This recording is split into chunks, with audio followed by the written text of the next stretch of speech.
Você não consegue lembrar que raiz que faz extensão do joelho, que raiz que faz flexão plantar do tornozelo? Bem-vindo ao Opa. Aqui você aprende do jeito simples que te ensina para a vida e para a prova. Vinhetinha. Galera, antes de começar, já vou pedir para vocês se inscreverem no canal, dar um like, né, e compartilhar com quem precisa saber de anatomia, vascularização e inervação da coluna lombar. A gente vai falar da coluna lombar e a parte de artéria, a parte de vascularização é bem tranquila, tá? Então a gente vai ter a vascularização, né, arterial, vai sair toda de ramos da artéria aorta. Então a aorta está passando e ela faz a artéria lombar. E essa artéria lombar, ela vai se dividir, né, no ramo mais dorsal, né, que vão virar os ramos espinhais, né, e vai acabar entrando para dentro do canal. Cada ramo eles entram no forame intervertebral, né, e eles acompanham as raízes. Então, se acompanha a raiz anterior, e quando eu estou falando raiz, a raiz do nervo mesmo. Então, a artéria acompanha a raiz do nervo anterior, ela é a radicular anterior. E quando ela acompanha a raiz do nervo posterior, ela é a radicular posterior. Cada uma dessas, elas vão indo para trás e para frente e vão se fundir com o restante das artérias que fazem a artéria espinhal anterior, né, aquela artéria única que passa na frente, e as duas espinhais posteriores. E isso vai ser de lombar até a cervical.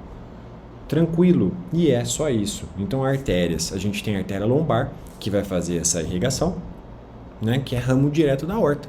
Então, vem a aorta, artéria lombar, ramifica ali entre ramos espinhais, que são os ramos mais posteriores, né, e eles vão entrar junto com as raízes anteriores e com as raízes posteriores pelo forame intervertebral e vão virar a artéria espinhal anterior e as artérias espinhais posteriores.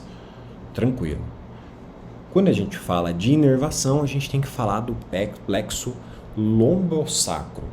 E aí o plexo lombosacro é a parte legal dessa aula de inervação. Por quê? Porque esse plexo ele vai dar sensibilidade e motricidade para o membro inferior, para os dois membros inferiores, né? Então, quando a gente fala do plexo, a gente está falando das raízes de L2, L3, L4, L5 e S1, certo? Então, a gente vai ter que saber como avaliar cada uma delas, o que cada raiz faz. Então, vamos fazer o sensitivo primeiro, né? Quando a gente fala de sensitivo de L2, a gente está falando de sensibilidade na região medial da coxa, nessa face de dentro da coxa, no terço médio da coxa. Porque o terço proximal, a raiz da coxa é L1. E a região inguinal, né, bem na virilha mesmo, é T12. Tá? Então a gente está falando de L2, um terço médio e medial, o terço médio e a parte mais de dentro da coxa. Tá? L2, sensitivo. Quando a gente fala de L3, a gente vai escolher o joelho, a parte de dentro do joelho, a face medial do joelho, como ponto mais sensível para a gente avaliar L3. Quando a gente fala de L4, o próximo ponto que a gente vai ver é o maléolo medial do tornozelo. Então vai descendo por dentro. Tá percebendo que está descendo por dentro? Meio da coxa, joelho, tornozelo. Agora acabou, a gente tem que trocar de lado. Então L5 a gente troca de lado e vai para o maléolo lateral do tornozelo. Só que acabou, já não tem mais como voltar. Então a gente vai para a parte de baixo do pé. Então S1 vai ser a planta do pé, a região de baixo do pé. L2, coxa. L3, face medial do joelho. L4, maléolo medial. L5, maléolo lateral. E a região plantar vai ser S1. Tranquilo. Obviamente não são só esses pontos, os pontos vão sobrepondo, são regiões. Para você conseguir lembrar certinho qual a região, você vai pegar um ato de anatomia e vai aparecer uma figura aqui mostrando para você que, né, são regiões que cada raiz supre, tanto para sensitivo quanto motor. Né? Mas eu prefiro que vocês lembrem regiões específicas para lembrar, opa, acho que esse é o ponto que eu avalio. Tá? Então, L2, medial da coxa. L3, medial do joelho. L4, medial do tornozelo. L5, lateral do tornozelo. S1, a parte plantar do pé. Certo? Beleza.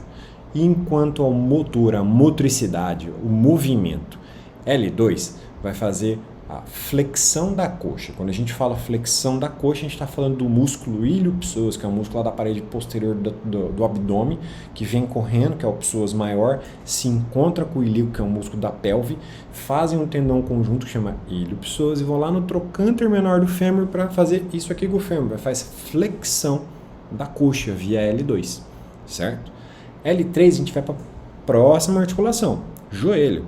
E L3 vai provocar a extensão do joelho via quadríceps. Então, o quadríceps vai representar o nosso L3, extensão do joelho. L4, próxima articulação, tornozelo, vai fazer extensão do tornozelo, vai puxar o tornozelo para trás. A gente também gosta de chamar de dorsiflexão do tornozelo. Via tibial anterior, extensor longo do hálux, extensor longo dos dedos. A gente até tem uma aula, se você achou dificuldade no nome desses tendões, dá uma olhada para as aulas para trás. Tá? E L5 a gente vai avaliar a extensão do hálux. Falei L5 agora, L4 junto com o extensor longo do hálux. Extensor longo do hálux, L5, ele é um músculo bem mais embaixo, então extensor longo do hálux, ele é o L5. Tá? E aí quando a gente volta para a face plantar do pé, a gente tem o movimento de flexão plantar, que é o que o tendão de Aquiles, né, o tendão calcâneo faz com a panturrilha. Né? A panturrilha contrai, o tendão de Aquiles vem e puxa o pé para baixo, que é flexão plantar ou plantiflexão, que é via S1, certo? Então vamos lá. L2, flexão do quadril via ilio-psoas. L3, a gente vai ter a extensão do joelho.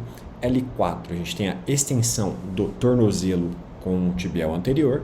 L5, extensão do hálux, com o extensor longo do hálux, e S1, a flexão plantar, com o tríceps sural, panturrilha, gastrocnêmio sóleo, via tendão de Aquiles ou tendão calcâneo, certo?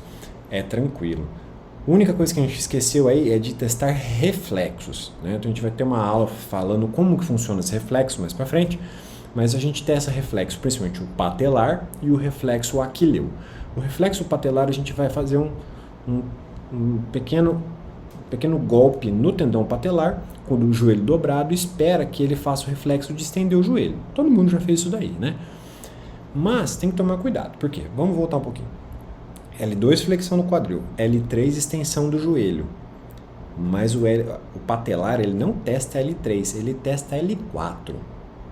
Ele testa a raiz de L4. Muito cuidado com isso. A extensão do joelho é via L3 quadríceps, mas o patelar acaba testando o L4, o reflexo profundo, o reflexo tendinoso de L4, certo?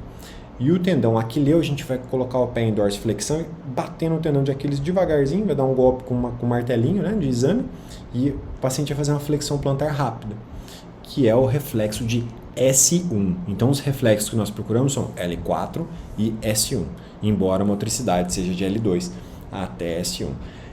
Então não tem outros reflexos? Tem, que são muito mais difíceis de procurar, são muito mais sutis, o paciente tem que estar bem colaborativo, então a gente só testa esses dois, que são mais fáceis, certo? Vamos recapitular então? Mas antes disso, vou pedir para você dar o seu like, se inscrever no canal, ativar a notificação para quando tiver a aula nova e compartilhar essa aula com quem precisa saber de anatomia da coluna vertebral, vascularização e inervação. Então, falando de artéria primeiro, a gente vai ter a aorta descendo ali até o abdômen, né?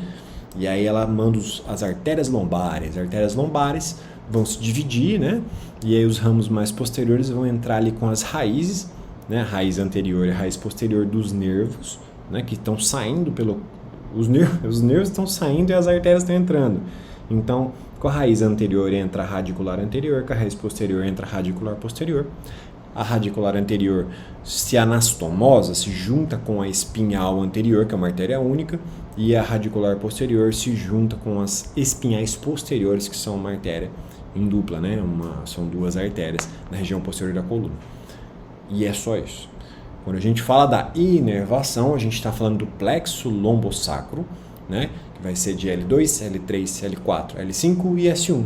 E a gente precisa saber a sensibilidade, a motricidade e 2 reflexos profundos. Então, quando a gente fala de sensibilidade de L2, a gente está falando de parte medial da coxa, né? A parte de dentro da coxa. Quando a gente está falando de movimento de L2, a gente está falando da flexão do quadril. Misturei as duas coisas agora, hein? Quando a gente está falando de L3, a gente está falando da parte medial do joelho e está falando da extensão do joelho com o quadríceps. Quando a gente fala de L4, a gente está indo na face medial do tornozelo e está fazendo a extensão do tornozelo via tibial anterior. Quando a gente está falando de L5, a gente está falando da sensibilidade lateral do tornozelo, da fíbula, né?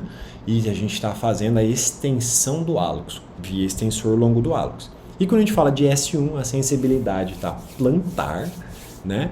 E o músculo que está agindo é o tricepsural, ou gastrocnêmios isóleo via tendão de Aquiles, né? Fazendo a flexão plantar.